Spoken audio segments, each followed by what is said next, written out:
Welcome back to another episode of The Donkey and the Bee with your hosts, Brett and Laura Chotkevys, where we talk all things marriage, entrepreneurship, and finances. If you didn't know, that's what we talk about here. We're talking about finances, and we're talking about being a freak. Whoa. Being a freak for your finances. Super freak. Like that. Yeah. So I want to unpack this about being obsessed with a goal and being obsessed with financial freedom, being obsessed with being exceptional at something in life. And I'm not an amazing athlete or singer or anything like that. So I'm going to talk to you about being exceptional, being obsessed with finances, because I really love business. I think it's a fun game, and I want to be obsessed with these goals, the results that I'm getting from playing this game. I think the word obsessed is an interesting word, because I think even when I hear it now, I have to change my mindset on it. It can be a negative association, I think, a lot of people's minds, like an obsession, like someone stalking somebody, or it's those Lifetime movies that you see where someone is obsessed with somebody. And so I don't think it's really talked about in a way that we're going to talk about it today, being obsessed with a goal with such passion and vigor. I think you're taking that, energy, I would say, toward if you were obsessed toward a person, you're putting that energy and putting it toward something different. And so I want to paint the word in a positive way, in a way that is really, if you put this into play, if you have an obsession toward something that we're going to be discussing tonight, it will change the trajectory of your entire family's future. We're filming now, and we got football on downstairs, right? People are obsessed with being the greatest at quarterback, football, sports, right? Singers, that socially acceptable. You can be obsessed, be weird, be, disproportionate with your time, ignore your family for these goals, and you're looked up to. Hey, you're the GOAT, right? You broke all the records, right? It's okay for some of these things, but you put this towards money, business, finances, right? And no, you're out of line. You're disproportionate. You should spend more time in a work-life balance. All this crap, right? It's okay to be obsessed in some things in our culture, but not so much towards money.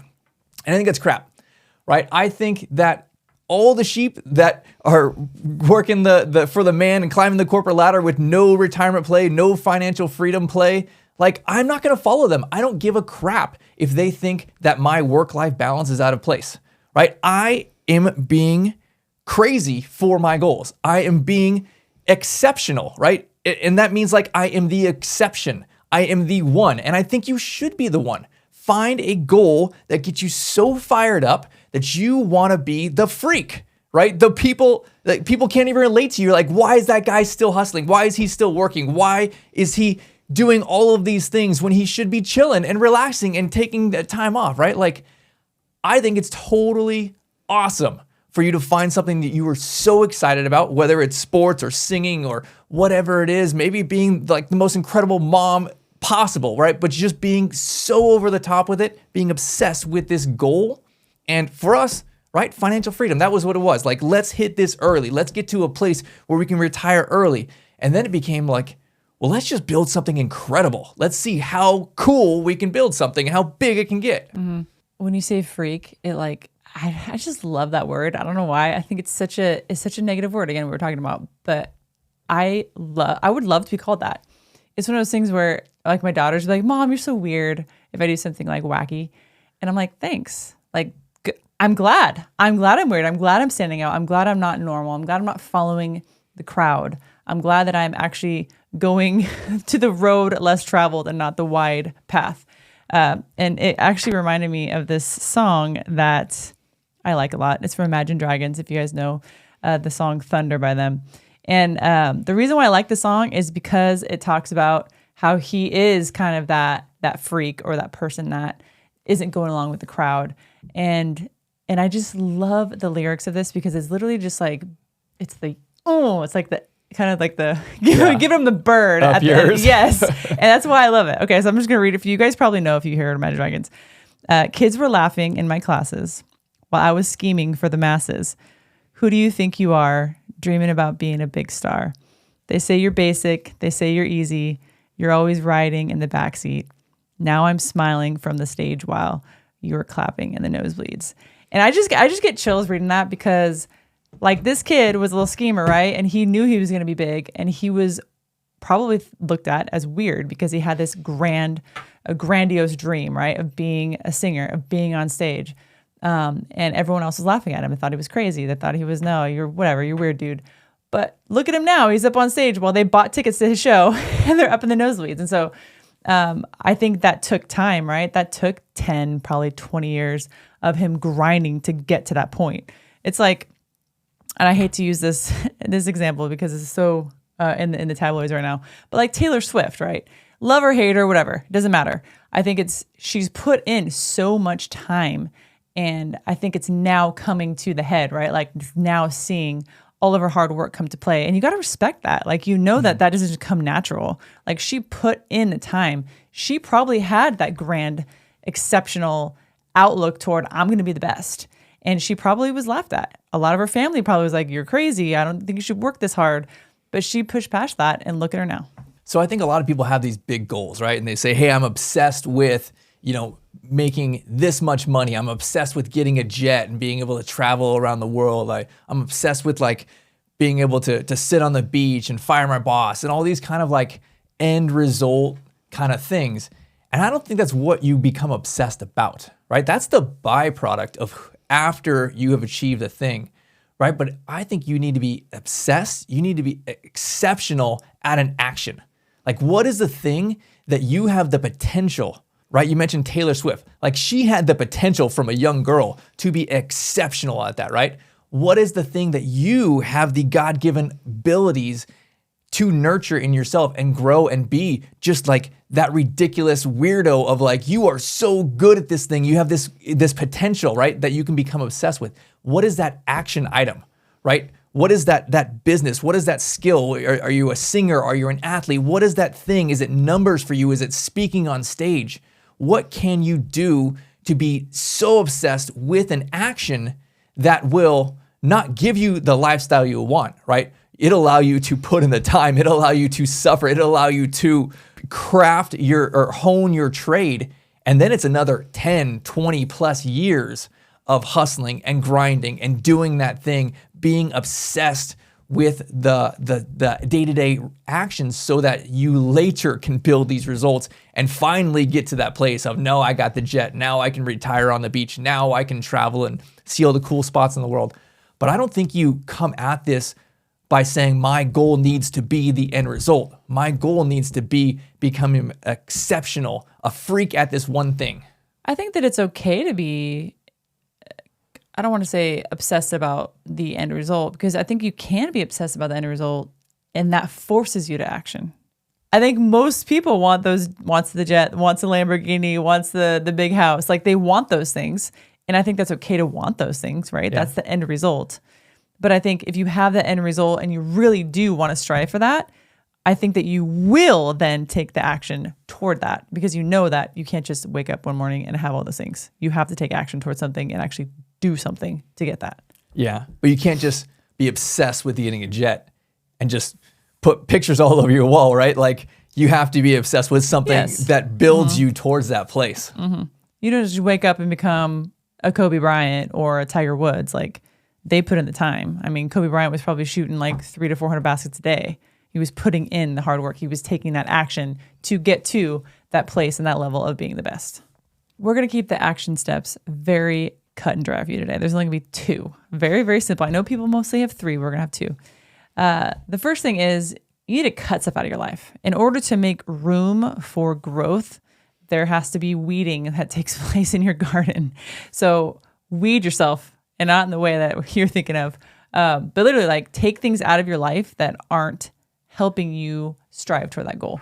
So for us, for example, we've talked about this in prior podcasts, the things that we had to cut out in order to become wealthy, like television, hanging out with your friends on the weekends and spending money, drinking at the bars, going out to fancy restaurants, certain things that you do that are very fun to do, but they're things that are taking away your time and also taking away your finances towards something that you aren't necessarily striving to go toward. So what we had to do is we had to cut those things out in order to make room or replace those things with actions to help us grow financially and grow mentally and grow spiritually. And so we literally just weeded those things out, and then we replanted seeds that were going to really grow and help us flourish toward our goal to financial freedom. Yeah. So we made space in our life. And then step 2, we started taking massive action, right? We started investing ourselves. We started investing time. We started investing finances into coaching, into books, into courses, right? Started learning and becoming obsessed with the action, becoming obsessed with dialing in the little details of what you do to literally be the exception, right? To be exceptional and be different than everyone else, to not be just the average Joe in this one thing, right? I want to hone my craft and be exceptional, be the best that I can, because I'm going to stand out, and I might seem disproportionately like weird, like why is that guy being so much, right? Like, but that's what I want to do, because whatever my end result is, it has to be big enough. It has to be worth it for me to put in the 10, 20 plus years of hustling and working at a disproportionate, rate for so long so that I can get to that place. So I want to read a quote that it was actually one of the first books that I read as I started this journey of making this commitment to financial freedom. And it is Think and Grow Rich by Napoleon Hill. And this line just like gave me so much clarity on this topic. So let me read it and we'll unpack it. He says, "You may as well know right here that you can never have riches of great quantities unless you can work yourself into a white heat of desire for money and actually believe that you will possess it." And this picture came into my mind, literally like of this sword like coming out of the furnace and being just like scalding hot and white, right? And it's like, you look at other people around and they're not even close to be working themselves into a frenzy, this white heat of desire. And I'm like, man, those people over there, like that's what everyone else is, right? If you're going to be obsessed, if you're going to be the freak, right? Like you are so out of normal, right? You're white hot with this desire for whatever your goal is, for riches, for wealth, for freedom, for whatever it is, right? Like that's just weird. That's just too much. And I think it's totally okay. If you want something big, if you want to change the world, if you want to change your family tree, then you got to work yourself into this white heat of desire for this goal. And you're going to be looked at like, this guy just needs to chill out. This guy needs to calm down, right? I don't know if I like that guy. And I think that's awesome. I think you should totally do it. When I first read Think and Grow Rich and I read this line that you just read, I had a different mindset toward it, because I think that a lot of the culture now is infiltrated and fed that money is negative, money is bad, money is evil. And so hearing that quote, still, I have to fight off my old mindset toward money and finances, because I was kind of raised in a way. And I think it's a lot of, to be honest, not throwing a certain religion under the bus, but Christianity. We are both Christians and we love Jesus, but I feel like there's certain times that the Christian faith can really paint money as evil.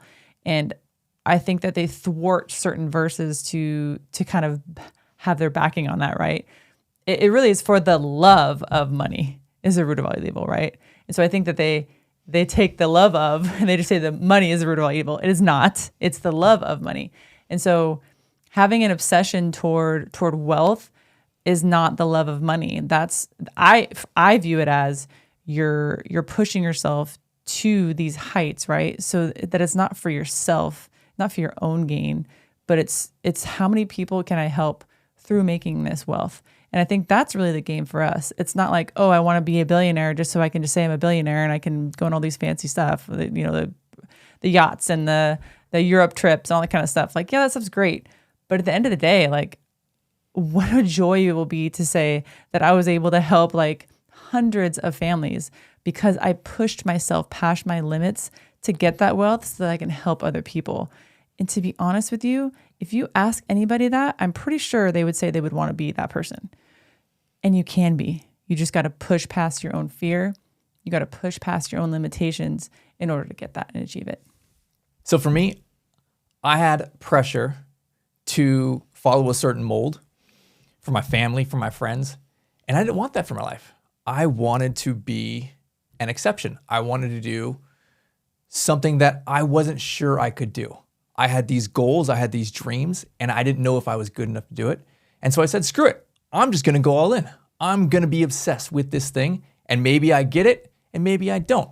But you know what? Like, I just went after it. And I think that's my encouragement to anybody listening is find something that you get so worked up about, so passionate about that you can work yourself into this white heat of desire for that thing, right? It doesn't have to be money.